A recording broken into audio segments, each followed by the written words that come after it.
Exactly what you're talking about. I mean, they're just trying to instill fear into the public. They're trying to manipulate the public. They're trying to control the public. And it's exactly what I wanted to talk about today, because if you look back at the history, there is an agenda going on. I mean, we talk about it a lot.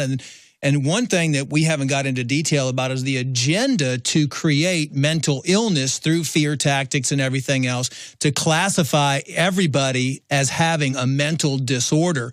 And there's a complete agenda that's been put into place since the late 1800s that's continuing today.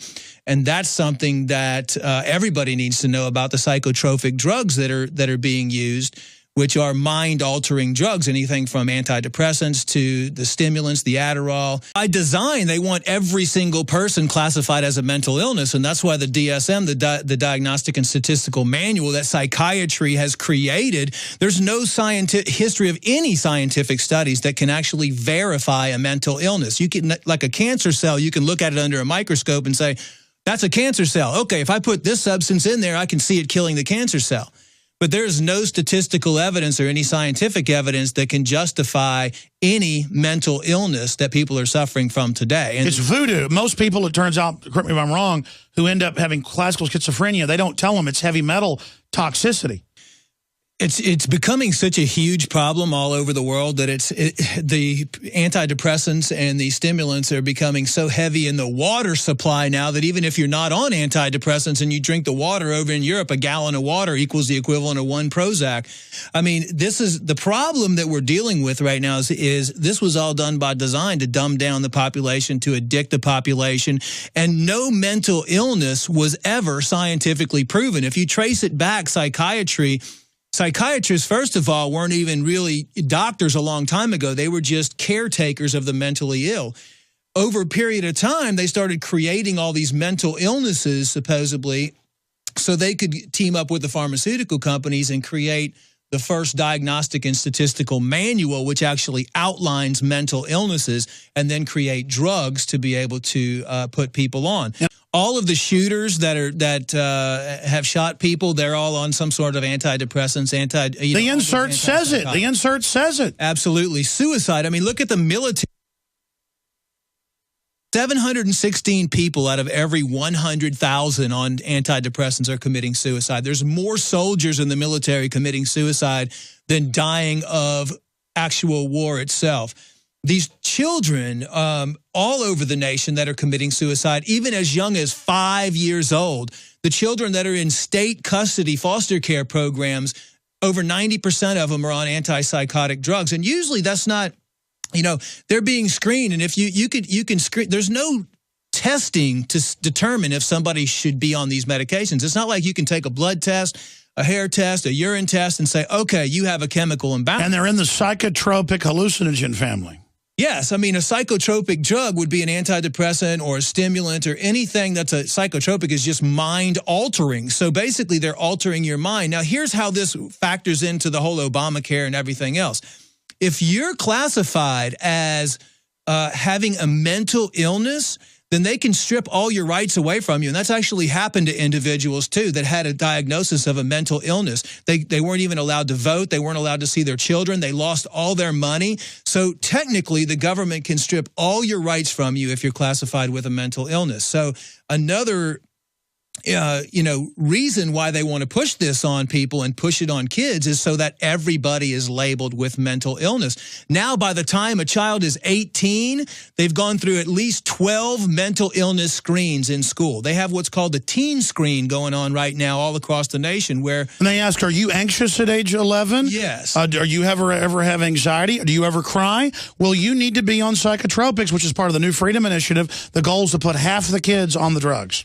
9 out of 10 kids are prescribed a drug after a teen screen right now. 84% of the kids that took the test were also falsely labeled as depressed. How is that going to affect them later on in life? I mean, when you got all these kids, and it's not... This is how they get rid of their rights. It's the new slavery. Well, right, because, you know...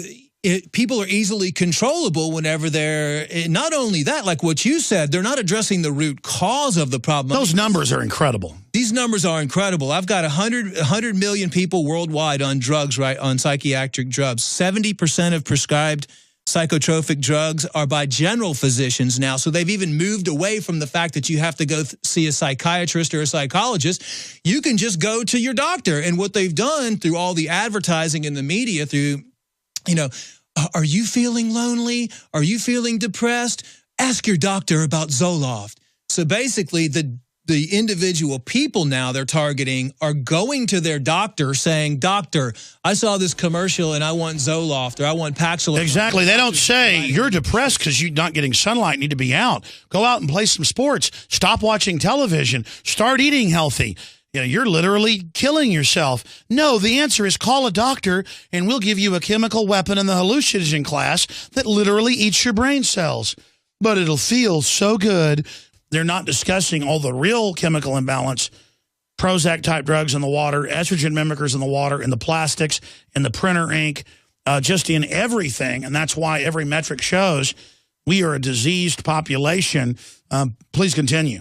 Well, yeah, create the disease by poisoning the air, the food, and the water, you know, spraying pesticides, spraying heavy metals everywhere. You know, that's what causes the real chemical imbalance. If you get to the root cause of the things, which is what we should be looking at, it's not that you have chemical imbalances and you need antidepressants and you need antipsychotic drugs. It's clean your life up and avoid drinking the toxic water and the toxic eating the toxic food and the preservatives, and avoid putting all those toxins in your system, and clean your brain and clean your bloodstream, and then you won't have all these fits of, you know, rage or these depressive activities or anything else that they're claiming as mental disorders, which they cannot prove to begin. And they're claiming normal human activity is mental illness now to expand their market and their social control, just like the Soviet Union used psychiatry and psychology as a tyranny. And I'm not saying everybody in it's bad. There's a lot of good people in it.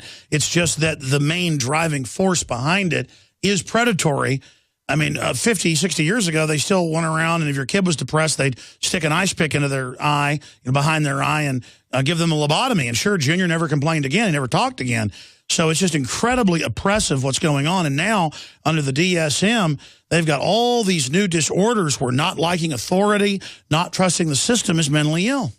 374 different mental disorders right now in the DSM, and in the 1930s, when the DSM started, it was only 34 mental disorders. So it's become a huge problem. And what's even scarier is the fact that they just came out with a DSM 0 to 3, which means they're from age 0 to 3. They're diagnosing, and I think there's like 12 or 15 mental illnesses between the age of 0 to 3. And they're teaching moms on the hospital shows and stuff that it's like getting your kid a new suit of clothes or new shoes. It's fun to get a designation. It's fun to say something's wrong with your kids, and then, like Munchausen by proxy, the moms then take them into the system and get them on the drugs or get them in the counseling, and then they're now heroes because they've got a special needs child who wasn't special needs but will be once the mental health system's done with them. Well, first of all, they vaccinate the kid, which is going to cause all kinds of problems in the system, and then they feed them soy formulas and everything else, and they put all these toxins and chemicals in the babies, and then the babies have excessive crying or you know, rashes or showing signs of excessive sleep or something like that they can label as a mental illness and put children on antipsychotics. Yeah, they get stomach aches when you feed them formula that's 70% sugar. I mean, when you read a formula deal, the high fructose corn syrup, all of it, and it's like a conspiracy theory that women are supposed to nurse babies. Right, it is a conspiracy theory. I mean, the sad news is if you're labeled with a mental illness from the time you're 2 years old, and that stays with you forever in your entire life. And it's not like you can get off of these drugs. It takes a year to wean somebody off an antidepressant or even a stimulant. Like I know somebody that's been on Paxil for 15 years, and it's ruined their life, in their words, to many extent. It's given them a disease where their skin's totally white, the same disease Michael Jackson had. They've got an autoimmune issue now, and the doctors admit it's the Paxil. Didn't tell them when they went on it. You said it would take a year. How would you get them off? Well, first of all, you know, each individual person has to be evaluated, you know, separately. Sure, you can't diagnose them, but what would you do on average? Well, you have to do what's called time-contingent detoxification, which is slowly reduce their dose over a period of a year. And at the same time, you want to give them natural substances like Tibetan rhodiola or lithium orotate or, something that's going to naturally work with their serotonin receptors in their head so they have an easy way of getting off. And at the same time, you're going to be educating that individual on what are the things they need to avoid. For example, fluoride. Fluoride is going to cause major problems in the brain, in the thyroid gland. Putting them on iodine, detoxifying their body, because most people that are on psychotropic drugs are not just on one. They start with one and then they have problems sleeping or something, and then they get put on sleep medications.